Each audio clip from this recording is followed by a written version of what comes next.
VIT university நடத்துகின்ற VIT EEE 2026 entrance எக்ஸாமுக்கான online application form லைவ்ல இருக்கு, ஓப்பன் பண்ணியிருக்காங்க. இந்த ஆன்லைன் அப்ளிகேஷன் ஃபார்ம் ஃபில் பண்ணுறதுக்கான step by step procedure demo இந்த வீடியோ பதிவில் ரிலீஸ் பண்ணியிருக்கோம்.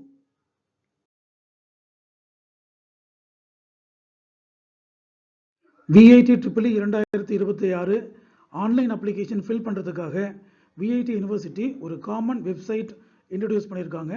VIT.vit.ac.in இந்த வெப்பேஜுக்குள்ளே போனீங்கன்னா இந்த மாதிரியான ஒரு ஸ்க்ரீன் உங்களுக்கு அப்பியர் ஆகும். இந்த ஆன்லைன் அப்ளிகேஷன் ப்ராசஸில் ஃபஸ்ட்டு ஸ்டெப் சைன் அப் பண்ண போகிறோம். That is new user registration பண்ண போகிறோம். இதுக்காக ஸ்டூடெண்ட்டோட நேம் என்ட்ரு பண்ணிக்கிறோம், டேட் ஆஃப் பர்த் என்ட்ரு பண்ணிக்கிறோம், மேல் ஆர் ஃபீமேல் செலக்ட் பண்ணிக்கிறோம், இந்தியன் செலக்ட் பண்ணிக்கிறோம், மொபைல் நம்பர் என்ட்ரு பண்ணுறோம், மெயில் ஐடி என்ட்ரு பண்ணுறோம். இந்த மொபைல் நம்பரும் மெயில் ஐடியும் கடைசி வரைக்கும் உங்கள் கூட இருக்கிற மாதிரி பார்த்துக்கணும். இந்த மெயில் ஐடிக்கு தான் எல்லா விதமான கம்யூனிகேஷனும் அட்மிஷன் முடிகிற வரைக்கும் VIT யூனிவர்சிட்டி கம்யூனிகேட் பண்ணுவாங்க. தென் உங்களுடைய வீட்டு அட்ரஸோட பின்கோட் நம்பர் என்ட்ரு பண்ணிக்கோங்க. தென் வெரிஃபிகேஷன் நம்பர் இங்கே என்ன காமிச்சிருக்காங்களோ அந்த நம்பரை என்ட்ரு பண்ணிக்கிட்டு ரெஜிஸ்டர் அப்படிங்கிற பட்டனை ப்ரெஸ் பண்ணுங்க. ரெஜிஸ்டர் பட்டனை ப்ரெஸ் பண்ண பிறகு உங்களுடைய மொபைல் நம்பருக்கு ஒரு OTP சென்ட் பண்ணுவாங்க. இந்த OTPயை என்ட்ரு பண்ணிட்டு வெரிஃபை OTP என்கிற பட்டனை ப்ரெஸ் பண்ணுங்க. வெரிஃபை பட்டன் ப்ரெஸ் பண்ண பிறகு வெரிஃபைடு சக்ஸஸ்ஃபுல்லிங்கிற ஸ்டேட்டஸ் வரும். Check your email for the பாஸ்வேர்டுன்னு வரும். உங்கள் இமெயில் செக் பண்ணி பார்த்தீங்கன்னா யூசர் நேம் மற்றும் பாஸ்வேர்டு உங்களுக்கு மெயில் அனுப்பியிருப்பாங்க. அந்த யூசர் நேமையும் பாஸ்வேர்டையும் இந்த வெரிஃபிகேஷன் நேமையும் என்ட்ரு பண்ணி லாகின் அப்படிங்கிற பட்டனை ப்ரெஸ் பண்ணிங்கன்னா அப்ளிகேஷன் ஃபில் பண்ணுறதுக்கான லாகின் பேஜுக்கு நீங்கள் போயிடலாம். யூசர் நேம் மற்றும் பாஸ்வேர்டு நம்ம மெயிலுக்கு வந்திருக்கோம். அதனுடைய சாம்பிள் காப்பியை இங்கே நாங்கள் டிஸ்பிளே பண்ணியிருக்கோம். இப்போ நம்ம லாகின் பண்ண போகிறோம். யூசர் நேம் உங்களுடைய மெயில் ஐடி, பாஸ்வேர்டு உங்கள் மெயிலுக்கு வந்திருக்கும். இந்த வெரிஃபிகேஷன் கோடை என்ட்ரு பண்ணிவிட்டு லாகின் அப்படிங்கிற பட்டனை ப்ரெஸ் பண்ணிங்கன்னா நீங்கள் அப்ளிகேஷன் பண்ணுறதுக்கு ரெடி ஆகிடலாம். இதுதான் நம்முடைய லாகின் பேஜ். உங்களுடைய அப்ளிகேஷன் நம்பர் ஜென்ரேட் ஆகிருக்கும். பர்சனல் இன்ஃபர்மேஷன் கொடுக்கணும், எஜுகேஷனல் இன்ஃபர்மேஷன் கொடுக்கணும், டெஸ்ட் சிட்டி மட்டும் கொடுக்கணும், அப்ளிகேஷன் ஃபீ பேமெண்ட் முடிச்சிருக்கணும், அப்லோட் ஃபோட்டோ மற்றும் சிக்னேச்சர் முடிச்சிருக்கணும். கடைசியாக நீங்கள் அப்ளிகேஷன் ஃபார்மை ஃபில் பண்ண கண்டிஷன் படி நீங்கள் டவுன்லோட் பண்ணிக்கலாம். இந்த ஆன்லைன் அப்ளிகேஷன் ஃபில் பண்ண ஆரம்பிக்கிறதுக்கு முன்னால் உங்களுக்கு கைட்லைன்ஸ்னு ஒரு டேப்பில் கொடுத்துருப்பாங்க. இந்த கைட்லைன்ஸை கிளிக் பண்ணிங்கன்னா உங்களுக்கான step by step procedure point by பாயிண்ட்டாக எக்ஸ்பிளைன் பண்ணியிருப்பாங்க. ஒரு முறை இதை நல்லா படித்து வச்சுக்கோங்க. இந்த லிஸ்ட் ஆஃப் கைட்லைன்ஸில் நம்ம முக்கியமாக கவனிக்க வேண்டியது பாயிண்ட் நம்பர் 8 மற்றும் பாயிண்ட் நம்பர் 9. பாயிண்ட் நம்பர் 8ல் ஃபோட்டோகிராஃபோட ரெக்குயர்மெண்ட் சொல்லியிருப்பாங்க. ஃபோட்டோகிராஃப் .jpeg ஃபார்மேட்டில் தான் இருக்கணும். அதனுடைய சைஸ் 20 KBயிலிருந்து 300 KB வரைக்கும் இருக்கலாம். ஃபோட்டோகிராஃபோட வித் 300லிருந்து 400 பிக்சல் வரைக்கும் இருக்கலாம். ஹைட் 400லிருந்து 550 பிக்சல் வரைக்கும் இருக்கலாம். இந்த மாதிரியான ஸ்பெசிஃபிகேஷனில் நீங்கள் ஃபோட்டோகிராஃப் வச்சுருந்தா மட்டும்தான் ஹால் டிக்கெட்டில் இது ஃபிக்ஸ் ஆகி வரும்போது சரியான முறையில் இருக்கும். பாயிண்ட் நம்பர் 9 சிக்னேச்சருக்கான டீட்டெயில்ஸ் கொடுத்துருக்காங்க. இந்த சிக்னேச்சர் ஃபைலும் .jpeg ஃபார்மேட்டில் தான் இருக்கணும்.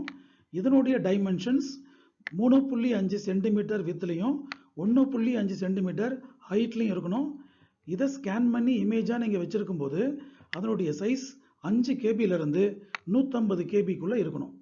இந்த சிக்னேச்சரும் ஃபோட்டோகிராஃபும் ரெடி பண்ணுறதுக்கு உங்களுக்கு சில டவுட்ஸ் இருந்ததுன்னா பாயிண்ட் நம்பர் 10ல் அவங்களே ஒரு டெமோ வீடியோ ரிலீஸ் பண்ணியிருக்காங்க. இந்த டெமோ வீடியோவை கிளிக் பண்ணி பார்த்தீங்கன்னா சிக்னேச்சர் அண்ட் ஃபோட்டோகிராஃப் ரெக்குயர்மெண்ட்டுக்கு தகுந்த மாதிரி நம்ம எப்படி ரெடி பண்ணலாங்கிறத தெளிவாக சொல்லியிருக்காங்க. கைட்லைன்ஸ் தெளிவாக படித்து முடித்ததுக்கு அப்புறம் அப்ளிகேஷன் ஃபார்ம் அப்படிங்கிற ஒரு டேப் இருக்கும். இந்த அப்ளிகேஷன் ஃபார்மை கிளிக் பண்ணுங்க. அப்ளிகேஷன் ஃபார்ம் கிளிக் பண்ண உடனே ஒரு டிக்ளரேஷன் ஃபார்ம் அங்கே பாப்பப் ஆகும். அதை தெளிவாக படித்து பார்த்துட்டு இந்த பாக்ஸை செக் பண்ணுங்க. செக் பண்ணிட்டு சப்மிட்ங்கிற பட்டனை ப்ரெஸ் பண்ணுங்க. டிக்ளரேஷன் படித்து பார்த்துட்டு சப்மிட் பட்டன் ப்ரெஸ் பண்ண உடனே உங்களுடைய அப்ளிகேஷன் ஃபில்லிங் ப்ராசஸ் ஸ்டார்ட் ஆகிடும். இதில் name of the candidate, registered mobile number, registered email ID, date of birth, male or female, Indian, இந்த விஷயங்கள் எல்லாமே ஆட்டோமேட்டிக்காக ஃபில் ஆகி வந்திருக்கும். நீங்கள் பர்சனல் டீட்டெயில்ஸ்லேருந்து ஃபில் பண்ண ஆரம்பிக்கலாம். ஃபஸ்ட்டு ரிலீஜன், ஹிந்துவாக இருந்தால் ஹிந்து கிளிக் பண்ணிக்கோங்க. கம்யூனிட்டி, ஓபிசி ஆர் பிசி கேட்டகரியாக இருந்தால் ஓபிசி பிசி செலக்ட் பண்ணிக்கோங்க. Whether belonging to economically weaker section, weaker செக்ஷனாக இருந்தால் எஸ் போடுங்க. வீக்கர் செக்ஷன் இல்லாமல் இருந்தால் நோ ப்ரெஸ் பண்ணுங்க. அடுத்ததா mother tongue Tamil, native state தமிழ்நாடாக இருந்தால் தமிழ்நாடு போட்டுக்கோங்க. Name of the parent or guardian fill பண்ணிக்கோங்க. பேரண்டோட மொபைல் நம்பர் ஃபில் பண்ணிக்கோங்க. அந்த மொபைல் நம்பர் வாட்ஸ்அப்பாக இருந்ததுன்னா அதை ஃபில் பண்ணிக்கோங்க. அட்ரஸ் ஃபார் கரஸ்பாண்டன்ஸில் உங்களுடைய ப்ரெசன்ட் அட்ரஸ், அதனுடைய பின்கோட் நம்பரை ஃபில் பண்ணிக்கோங்க. உங்களுடைய ஸ்டேட், உங்களுடைய டிஸ்ட்ரிக்ட், உங்கள் வீட்டுடைய அட்ரஸ் உங்கள் ஆதார் கார்டில் இருக்கிற மாதிரி ஃபில் பண்ணிக்கோங்க. உங்களுடைய சிட்டி, கோயம்புத்தூராக இருந்தால் கோயம்புத்தூர், சென்னையாக இருந்தால் சென்னை ஃபில் பண்ணிவிட்டு இந்த செக் பாக்ஸை கிளிக் பண்ணிவிட்டு சேவ் அண்ட் நெக்ஸ்ட்டுங்கிற பட்டனை ப்ரெஸ் பண்ணுங்கள். நெக்ஸ்ட் ஸ்டெப்பில் எஜுகேஷன் டீட்டெயில்ஸ் என்ட்ரு பண்ண சொல்லுவாங்க. மோட் ஆஃப் ஸ்டடி நீங்கள் ரெகுலராக இருந்ததுன்னா ரெகுலர் ஃபில் பண்ணுங்கள். Enter the 5 letter board code, இதுக்கு கீழே click to view the board கோட்ஸ்னு ஒரு ஆப்ஷன் கொடுத்துருப்பாங்க. இதை கிளிக் பண்ணும்போது பிடிஎஃப் டாக்குமெண்ட் ஒன்று ஓப்பன் ஆகும். நீங்கள் சிபிஎஸ்சியாக இருந்ததுன்னா சிஎன்பிஎஸ்சி ஃபில் பண்ணுங்கள். தமிழ்நாடு ஸ்டேட் கவர்மெண்ட்டாக இருந்தால் GTDGE என்கிற கோடை நீங்கள் ஃபில் பண்ணலாம். இந்த ஸ்டூடெண்ட் சிபிஎஸ்சி படிக்கிறதுனால இந்த கோடை ஃபில் பண்ண உடனே அங்கே central board of secondary education அப்படிங்கிற ஆப்ஷன் ஹைலைட் ஆகிடும். இப்போது நீங்கள் படிச்சுட்டு இருக்கிற ஸ்கூலோட நேம் என்ட்ரு பண்ணுங்கள். மீடியம் ஆஃப் இன்ஸ்ட்ரக்ஷன் இங்கிலீஷாக இருந்தால் இங்கிலீஷ் போடுங்க, தமிழாக இருந்தால் தமிழ் போடுங்க. உங்கள் ஸ்கூலோட அட்ரஸில் ஒரு பின்கோட் நம்பர் இருக்கும், அந்த நம்பரை போட்டுக்கோங்க. ஸ்கூலோட ஸ்டேட் தமிழ்நாட்டில் இருந்ததுன்னா தமிழ்நாடு போடுங்க. எந்த சிட்டியில் இருக்கோ, எந்த டிஸ்ட்ரிக்டில் இருக்கோ அந்த டிஸ்ட்ரிக்ட் நேமை போடுங்க. இந்த ஸ்டூடெண்ட் கோயம்புத்தூரில் இருக்கார், அதனால நாங்கள் கோயம்புத்தூர் போட்டிருக்கோம். Then address of the school கேட்பாங்க. உங்களுடைய ஸ்கூலோட அட்ரஸ் இங்கே டைப் பண்ணிக்கோங்க. உங்கள் ஸ்கூல் இருக்கிற சிட்டி ஆர் டவுன் என்ட்ரி பண்ணிக்கோங்க. Month and year of passing or appearing, போன வருஷம் படித்து முடிச்சிருவா இருந்தவருக்கு பாசிங் வந்திருக்கும். இந்த வருஷம் கரண்ட்டில் படிக்கிறவருக்கு அப்பியரிங் ஸ்டேட்டஸில் இருக்கும். அதனால் அப்பியரிங்காக February 2026 சிபிஎஸ்சி எக்ஸாம் நடக்கக்கூடிய மந்த்து அண்ட் இயரை ஃபில் பண்ணியிருக்கோம். அடுத்ததான் VIT-EEE 2026 என்ட்ரன்ஸ் எக்ஸாமில் எந்த சப்ஜெக்டுக்காக நீங்கள் எழுத போகிறீங்க. 2 ஆப்ஷன் அவங்க கொடுத்துருக்காங்க. ஒன்று mathematics stream MPCEA, that is maths, physics, chemistry, English மற்றும் ஆப்டிடியூட். 2வது ஸ்ட்ரீம் பயாலஜி படிக்கக்கூடிய ஸ்டூடெண்ட்ஸ் BPCEA, அதாவது பயாலஜி, ஃபிசிக்ஸ், கெமிஸ்ட்ரி, இங்கிலீஷ் மற்றும் ஆப்டிடியூட். இங்கே இங்கிலீஷ் ஆப்டிடியூட் காமனாக இருக்கும். நீங்கள் மேக்ஸ் ஸ்ட்ரீமாக இருந்தால் MPCEA செலக்ட் பண்ணுங்கள், பயாலஜியாக இருந்தால் BPCEA செலக்ட் பண்ணுங்கள். இது ரொம்ப இம்பார்ட்டண்ட். இந்த ஸ்டூடெண்ட் மேக்ஸ் ஸ்ட்ரீமில் படித்ததுனால அவர் maths, physics, chemistry, English, aptitude அப்படிங்கிற ஆப்ஷனை செலக்ட் பண்ணியிருக்காரு.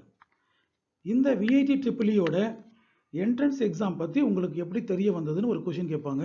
இங்கே மல்டிபிள் ஆப்ஷன்ஸ் கொடுத்துருக்காங்க. ரேண்டமாக உங்களுடைய ஆப்ஷன் நீங்கள் செலக்ட் பண்ணிக்கலாம்.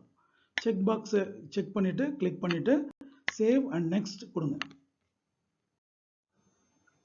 நெக்ஸ்ட் ஸ்டெப்பில் சிட்டி ப்ரிஃபரன்ஸ் டீட்டெயில் என்டர் பண்ண போகிறோம். கண்ட்ரி நேம் டிஃபால்ட்டாக இந்தியா வந்துடும். ஸ்டேட் நேம் டிஃபால்ட்டாக தமிழ்நாடு வந்துடும். டெஸ்ட் சிட்டி, நீங்கள் எந்த சிட்டியில் எக்ஸாம் எழுத போகிறீங்களோ அந்த சிட்டியோட நேம் செலக்ட் பண்ணி கொடுத்துருங்க. ட்ராப் டவுன் மெனு இருக்கும். அந்த ட்ராப் டவுன் மெனுவில் எல்லா சிட்டியுமே இருக்கும். இந்த மாணவர் கோயம்புத்தூர் எழுத நினைக்கிறதுனால கோயம்புத்தூர் செலக்ட் பண்ணிட்டாரு. செக் பாக்ஸ் கிளிக் பண்ணிட்டாரு. சேவ் அண்ட் நெக்ஸ்ட் கொடுத்த பிறகு நெக்ஸ்ட் ஸ்டெப்புக்கு நம்ம மூவ் ஆகிறோம். சிட்டி செலெக்ஷன் ப்ராசஸ் முடித்த பிறகு டைரெக்டாக ஃபீ பேமெண்ட் ப்ராசஸுக்கு வந்துடுறோம். ஃபீ பேமெண்ட் ப்ராசஸ் ஆரம்பிக்கிறதுக்கு முன்னால் important instructions to be followed என்கிற வகையில் ஒரு 5 பாயிண்ட் கொடுத்துருக்காங்க. இந்த 5 பாயிண்ட்டையும் தெளிவாக படித்து பார்த்துக்கோங்க. பார்த்த பிறகு கிரெடிட் கார்டு மூலமாகவோ டெபிட் கார்டு மூலமாகவோ நெட் பேங்கிங் மூலமாகவோ அல்லது ஜிபே மூலமாகவோ பேடிஎம் மூலமாகவோ ஃபோன்பே மூலமாகவோ உங்களால் ஃபீ பே பண்ண முடியும். இதில் எந்த மோடில் நாங்கள் ஃபீ பே பண்ண போகிறோம் என்பதை தெளிவாக முடிவு பண்ணிக்கிட்டு ப்ரொசீட் டு பே அப்படிங்கிற பட்டனை ப்ரெஸ் பண்ணுங்கள். Proceed to pay button press பண்ண பிறகு பேமெண்ட் கேட்வேவுக்கு லேண்ட் ஆகிடலாம். அப்ளிகேஷன் ஃபீ 1350. இதை நீங்கள் கிரெடிட் கார்டில் பே பண்ணிங்கன்னா சர்வீஸ் சார்ஜ் 0.95% அப்ளை ஆகும். நெட் பேங்கிங் ட்ரை பண்ணிங்கன்னா 15 rupees ஆட் பண்ணுவாங்க. டெபிட் கார்டுக்கு 2000 வரைக்கும் சர்வீஸ் சார்ஜ் கிடையாது. 2000க்கு மேலே போச்சுன்னா மட்டும்தான் சர்வீஸ் சார்ஜ். அதுவே நீங்கள் ஜிபே, ஃபோன்பே, பேடிஎம் இதெல்லாம் யூஸ் பண்ணிங்கன்னா சர்வீஸ் சார்ஜ் எதுவுமே கிடையாது. So either this pay now or this pay now click பண்ணிங்கன்னா பேமெண்ட்டுக்கு நம்ம டைரெக்டாக போயிடலாம். இந்த பேமெண்ட் ப்ராசஸில் நாங்கள் யூபிஐயில் ரொம்ப கம்ஃபர்டபுளாக இருக்கிறதுனால யூபிஐ அப்படிங்கிற ஆப்ஷன் செலக்ட் பண்ணி கிளிக் பண்ணிக்கிட்டோம். யூபிஐ ஆப்ஷன் கிளிக் பண்ண பிறகு உங்களுக்கான QR கோடு டிஸ்பிளே ஆகும். இந்த QR கோடில் ஜிபே, ஃபோன்பே, பேடிஎம் அதனுடைய ஸ்கேனரை எடுத்து உங்கள் ஃபோன்லேயே ஸ்கேன் பண்ணி டைரெக்டாக நீங்கள் பே பண்ணி முடிச்சிடலாம். பேமெண்ட் அவைலபிள் அண்டர் யூபிஐ அப்படிங்கிற கேட்டகரியில் கூகுள் பே இருக்குது, ஃபோன்பே இருக்குது, பேடிஎம் இருக்குது, பீம் இருக்குது, ஸ்லைஸ் இருக்குது, அமேசான் பே இருக்குது. இதில் உங்களுக்கு எது கம்ஃபர்டபுள் மோட் ஆஃப் பேமெண்ட்டுன்னு முடிவு பண்ணிக்கிட்டு அந்த மோடில் QR கோடை ஸ்கேன் பண்ணி உங்கள் பேமெண்ட்டை முடிச்சுக்கோங்க. ஃபீ பேமெண்ட் சக்ஸஸ்ஃபுல்லாக பண்ணி முடித்த பிறகு உங்களுடைய ரெஜிஸ்டர்டு மெயில் ஐடிக்கு ஃபீ பேமெண்ட்டோட ரெசிப்ட் சாஃப்ட் காப்பி வந்திருக்கும். இந்த ரெசிப்டில் ரெசிப்ட் நம்பர், ரெசிப்ட் டேட்டு, ஸ்டூடெண்ட்டோட நேம், எவ்வளோ அமௌண்ட் பே பண்ணியிருக்கீங்க, அந்த பேமெண்ட் டீட்டெயில்ஸ் எந்த மோடில் பண்ணீங்க, எவ்வளோ அமௌண்ட் பண்ணீங்க, அதனுடைய டிரான்சாக்ஷன் ஐடி இது எல்லாமே ஜென்ரேட் ஆகி பிடிஎஃப் ஃபார்மில் உங்கள் மெயிலுக்கு வந்துடும். இந்த ரெசிப்டோடு சேர்த்து அப்ளிகேஷன் ஃபார்மும் சாஃப்ட் காப்பியில் வந்துடும். பட் இந்த ப்ராசஸுக்கு முன்னால் இன்னும் ஒரே ஒரு ஸ்டெப் இருக்குது. நாங்கள் ஏற்கனவே சொன்ன மாதிரி ஃபோட்டோகிராஃப் மற்றும் சிக்னேச்சர் நீங்கள் சாஃப்ட் காப்பி பண்ணி வச்சுருப்பீங்க. ஃபீ பேமெண்ட் பண்ண பிறகு தான் ஃபோட்டோ காப்பியும் சிக்னேச்சரும் உங்களால் அப்லோட் பண்ண முடியும். அந்த சிக்னேச்சரும் ஃபோட்டோ காப்பியும் ஃபோட்டோகிராஃபும் அப்ளை பண்ண பிறகு சப்மிட் பண்ணிங்கன்னா உங்களுக்கு மெயில் ஐடிக்கு completed application form 1 page application form mail ஐடிக்கு வந்துடும். அது கூடவே இந்த ரெசிப்டும் உங்கள் மெயில் ஐடிக்கு வந்துடும். BIT EEE 2026 online application fill பண்ணும்போதோ அதர்வைஸ் ஃபில் பண்ணி முடித்த பிறகோ உங்களுக்கு ஏதாவது சந்தேகங்கள் வந்ததுன்னா காண்டாக்ட் பண்ணுறதுக்கு 2 வழிமுறைகளை சொல்லியிருக்காங்க. உங்கள் லாகின்ல உள்ளே போயிட்டு உங்களுடைய கொஸ்டின் என்னவோ அதை ஹெல்ப் மெனுவில் போயிட்டு நீங்கள் சென்ட் பண்ணலாம். அதர்வைஸ் ஹெல்ப்லைன் நம்பர் அப்படின்னு ஒரு நம்பர் கொடுத்துருக்காங்க. மண்டேலேருந்து சாட்டர்டே வரைக்கும் காலையில் 9 மணிலேருந்து ஈவினிங் 5 மணி வரைக்கும் இந்த ஹெல்ப்லைன் நம்பருக்கு காண்டாக்ட் பண்ணி உங்களுடைய சந்தேகங்களை தீர்த்து கொள்ளலாம். எங்களுடைய வீடியோ பதிவுகள் உங்களுடைய இன்ஜினியரிங் அட்மிஷன் ப்ராசஸுக்கு யூஸ்ஃபுல்லாக இருக்குன்னு ஃபீல் பண்ணிங்கன்னா எங்களுடைய சேனலை சப்ஸ்கிரைப் பண்ணுங்கள். All the best for your BIT EEE 2026 entrance exam.